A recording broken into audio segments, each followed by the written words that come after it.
What's going on, guys? Today I want to have a conversation, a totally unscripted conversation, because to be honest with you on this particular topic, I really don't know why. I kind of just want to sit back and just kind of talk about it.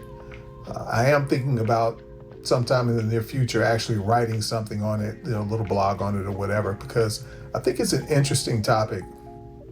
But one thing I want to make clear before going forward is I'm not picking on PlayStation in this particular video. In fact, I never pick on PlayStation. I just more or less try to call it like I see it.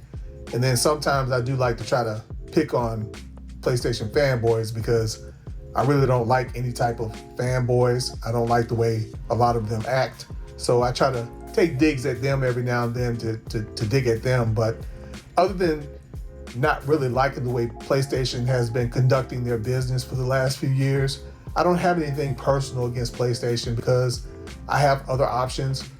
PlayStation is largely the reason why I mostly play on PC right now.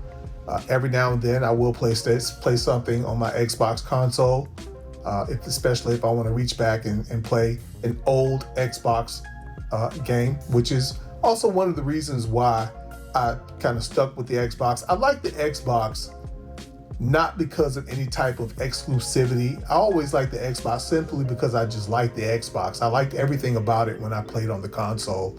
It's killing me how I'm watching people who are acting like the only reason why they chose to play the Xbox is because of exclusivity. It really seems like you would have chosen PlayStation because when it comes to exclusives, they were dominating the industry. I mean, they had their exclusives, and then they had all those exclusives that they were going out and paying companies to put on exclusively on their hardware. So it just seems like if you were really that deep into, supporting a piece of hardware based on exclusivity, it seems like you would have been with PlayStation in the first place, because Xbox just simply did not have as many exclusives as PlayStation. But anyway, I'm not picking on PlayStation. In fact, I'm giving them credit, because if what I think is going to happen in this industry in the next generation is going to happen, and there's a lot of very strong circumstantial evidence that points towards it. I've shown in my previous videos all of the news clippings and things like that, clippings from interviews, things that have been stated by people with Microsoft, and also people in the media. I've shown you various articles. It really looks like we're about to have at least two PC-based consoles coming up in the next generation. One made by Xbox and another made by Valve, which they're right now calling, from what I understand, Project Fremont. Of course, that's not going to be the name when it eventually comes out. So I'm kind of thinking that this may be the reason why PlayStation is delaying coming out with a PlayStation 6. And a lot of people are, they're making fun of that, and that's fine and everything. But really, given everything, and I know that PlayStation has inside information, of course. I think they know, just like, and PlayStation isn't the only one. I'm sure that all these companies have inside industry information. Think about it. If PlayStation is looking at a situation where tying your games to a box, whether it be, even though they are a third-party company, right now they can still kind of play around with, okay, we're going to come out with a game on our hardware now, and you will be able to play it on PC 3 months from now, 4 months from now, whatever. Let's just keep it real on that time that they're waiting from the time that it originally launched as far as a video game, and when they put it on PC, it's starting to dwindle down into nothing. And personally, I believe that we're going to have a day and date situation, or the date is going to be released so close to the original release date that it may as well be day and date. But if you're PlayStation, you're looking at this and you're saying to yourself, okay, Valve is going to come out with a console that's a PC that you can put under the TV or beside the TV or whatever you decide to put it. Xbox. Everyone knows, like I said, we're not going to harp on that. We're not going to go back and show what Phil Spencer has said and different people have said and what was said at this recent meeting where you had Valve and Microsoft and everybody who was there talking about these different OS systems. We've talked about that already. You want to see that? If I can remember, I'll put some links down at the bottom of this video. You look at some of my old videos and then you can see all of that. But if PlayStation sees that and they just say to themselves, okay, now people are going to have more options. If Microsoft and Valve come out with PC consoles, we are now putting our games on PC. That means that even if an Xbox gamer doesn't buy the Xbox console, which according to what Phil Spencer is saying, seems like they're warming up to the idea of having PC storefronts accessible on their hardware. If they do that, that means that Xbox gamers will now have two choices to buy pieces of hardware that will give them access to PlayStation games. Even if it's not day and date, still, the point is they will have access to those games. So if you have some who say, hey, I'm going to go out and I'm going to buy this new Xbox. This new Xbox now is also a PC. Oh, wow, look at that. I now have access to PlayStation games because PlayStation puts their games on the PC. Or some might go out and say, hey, you know what? I'm going to go out and I'm going to try this new Valve console out. Or you may get people who wanted to get into PC gaming, didn't really care too much about what, they had a PlayStation or they had an Xbox. They kind of wanted to get into PC gaming, but PC gaming just seemed like too much of a headache, too much to deal with, because that is the false perception of PC gaming. A lot of people think that it's filled with a lot of headaches, but it really isn't. But anyway, these will be consoles. These will be simple. The Steam, not Steam, I don't want to call it that because I don't want to connect it to the Steam machine because the Steam machine was a failure. And while I'm talking about that, a lot of people talk about that. Well, Valve already tried that. They tried that with the Steam machine. Well, the Steam machine's problem was this. They didn't have Proton. Now they do have Proton. And Proton is a layer that allows any type of hardware that runs on a Linux system to now run Windows games very easily. So the Steam machine's problem was that it was a great machine, but there was just too many games that the machine could not play. Because Linux, most developers develop their games to run on Windows, and the games simply would not run on the Steam machine. That's not an issue anymore. Proton is making games run on the Steam Deck, which we all know is really the most popular handheld at this moment. Lenovo might be in the top running. Lately, I've been hearing a lot of people talk about Lenovo, and I myself am going to get the next one that comes out. But anyway, I'm not a big tech person, so I'm not going to get too deep into that. But I do know that basically, because of Proton right now, Valve doesn't have to worry about that at all. That is not an issue. So now they can come out with a machine that runs everything. And the Xbox will also be able to run everything. Now, Xbox is going to be like Steam in the fact that the advantage that Xbox is going to have over Steam is that they already have a loyal console base. And they have certain things set up like Game Pass and things of that nature. They have the services set up and they have a base already. All they need to do is make sure that their hardware is really great hardware. That's all they have to do. They already have the fan base. Steam has an advantage over Xbox because Steam has their store, which is the most popular PC store in the world. That's why a lot of these other companies around here, they hate Valve because they know that Valve is hard. They're hard to compete with. They're very difficult to compete with. They're basically setting the standard. They're setting the rules. And there are companies like the Epic Game Store. That's one of the reasons why, and it's really their fault, the Epic Game Store, they basically want to run their game store in a way that's not really customer friendly. But that's very difficult to do when you have someone like Steam who's smart enough to realize the way that we're going to take a lot of business from you guys is that we are going to be customer friendly. It's not because they really care about us. It's just that that is a strategy that they know that they can use, that they keep us happy. They make it hard on these companies who don't want to run their store in that way. But anyway, and to be honest with you, if Microsoft wants to compete with Valve in certain elements of the industry, they need to get on board with that. Now, if anybody who would do that, if there's any company that would try to match Valve in terms of good customer service, it is indeed Microsoft, because these other companies out here have been failing to do it.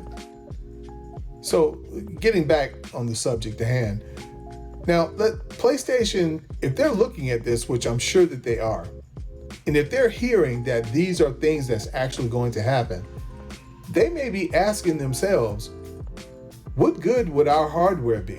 Because their whole business model is to develop a piece of hardware, make games that people want, and to make it so that the only way you can play those games is to buy their hardware. Now they're putting games on the PC. They said, okay, they kind of caved in on that, but we're still not going to put games on the other consoles, the other company out there. We're not going to put games on their console. We're not, because PlayStation views Xbox as their number one competitor. Xbox, doesn't see PlayStation as their number one competitor, because now they have advanced on a higher plane. They're now trying to deal with people like Valve, Tencent, things of that nature. The only difference between them and those companies is that they have a piece of hardware out there, and they also have some gaming services. So that's the only difference between them. So they've moved on. And now they're getting ready to step away, because I think what probably happened with Xbox, I think they probably were thinking about getting out of the hardware business. And I think somehow someone came up with the idea of, instead of getting out of the hardware business, why don't we continue to make hardware but take the walls down? Why don't we make a piece of hardware that can compete in the PC industry? And these new reports that just came out that said that PC is blowing all consoles out of the water in terms of any number, that any metric that you could talk about in terms of game, like who's buying the most games, who's playing the most games, et cetera, PC, who's making the most money. PC is blowing consoles out of the water. You know, Microsoft probably had those numbers already.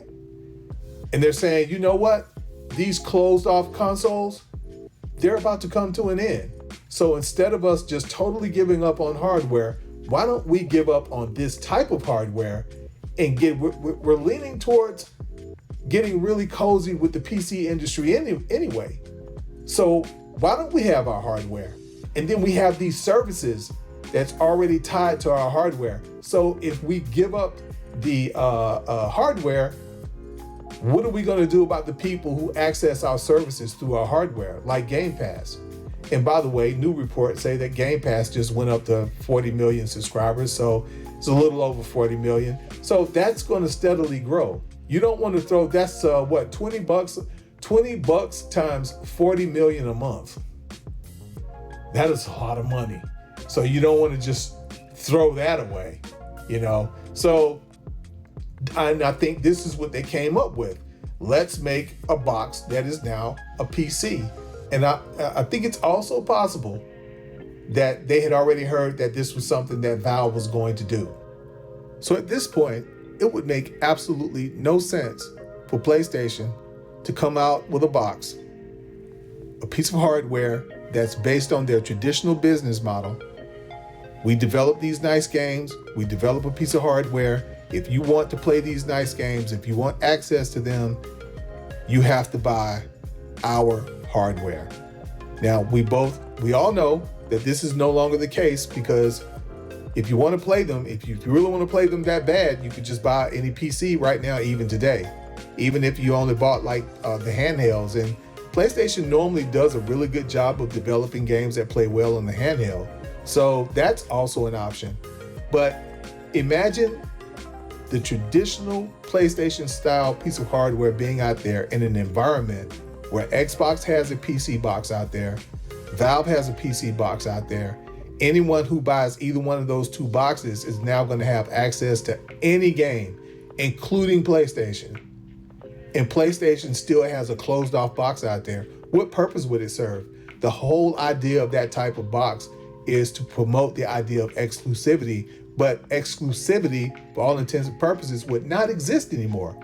It would be non-existent because now everyone would have access to everything that they wanted to play, including PlayStation games. And then also, when you think about it this way, there's a new report out that's basically saying that Xbox is now the most successful publisher out there. They're just skyrocketing when it comes to their software sales and the profits that they're making off of gaming, games and services. The top games on the PlayStation right now are Xbox games. We also talked about that, and I showed all of the evidence in previous videos. Like I say, you want to see that, you go back, you look at some of my previous videos. This is just a conversation. I'm not going to get it. We've already discussed that. And then you can do your own research. If I feel like it, I might put some. I'm not going to lie. I'm sitting up here talking into the mic right now, man. I don't know what I'm going to put up visually for you guys to see. If I feel like it, if I can find some old stuff to put up or whatever, I might. But at this point, you should already know that the most successful games on PlayStation right now are Xbox games. Xbox is benefiting more from the 70 million consoles that they have out there than PlayStation is. And the irony is, Xbox said, this is an Xbox, that's an Xbox. They could have just showed a PlayStation and just said, yeah, that's an Xbox too. And I'm not trying to be funny. I mean, when you look at it logically, they're making a lot of money off of PlayStation gamers. And I have a feeling that Forza is going to make a lot of money. A lot of money. So yeah, those 70 million PlayStations out there, because a lot of casuals do play racing games. And see, here's the deal. I pretty much feel like I know what PlayStation was thinking, and I don't blame them. They thought, okay, we're going to make these amazing games, which they did. These are these games like God of War. These are games like The Last of Us. This is what we're going to be known for.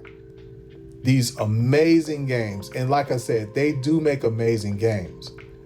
But the thing they probably never figured is that the majority of people who's going to have their hardware out there, they're only going to have certain games that they play. These really popular games.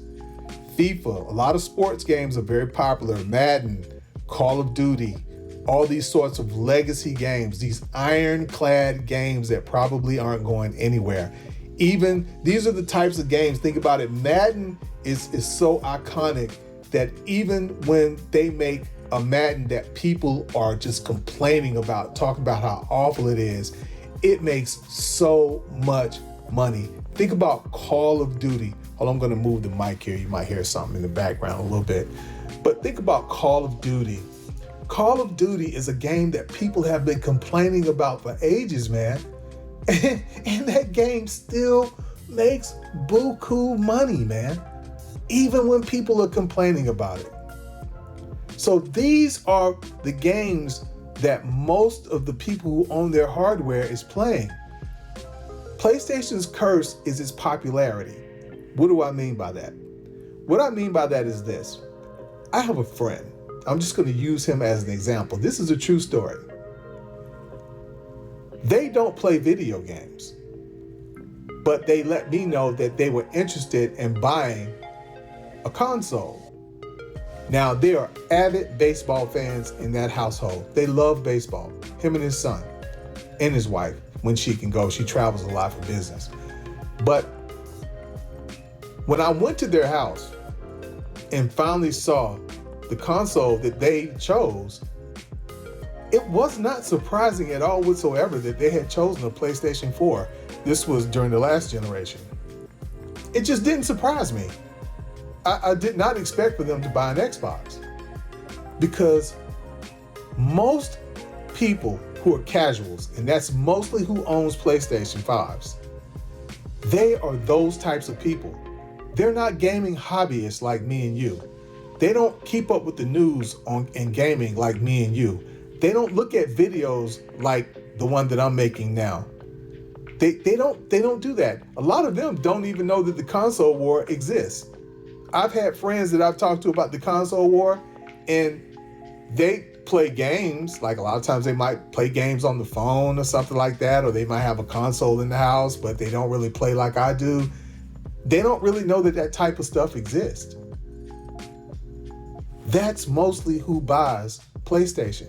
If you have a person who wants to buy a console, but they don't play games all the time like you and I do, when they walk in the store, you can just about bet your bottom dollar what they're going to come out with is probably going to be a PlayStation. And they're going to take that thing home, they're going to put it under their television, and if they don't have kids, that PlayStation may not get touched for quite a while. And let's be honest, a lot of kids, they get excited about gaming when they first get the machine. But some kids just get to the point where they just don't get attached to gaming like that, and they just play it every now and then. Or their parents don't like to buy them a lot of games because, and I went through this with my daughter when she was younger. You would buy her a game, she would play for a little while, and then she would be tired of it. She would never finish it. So the parents just get to the point where they don't want to buy them a lot of games. Because when my daughter was born, you didn't have Game Pass. Back then, I just would have got her Game Pass so she can keep jumping from game to game to game to game, and until her heart was content. But they didn't have that kind of stuff back then.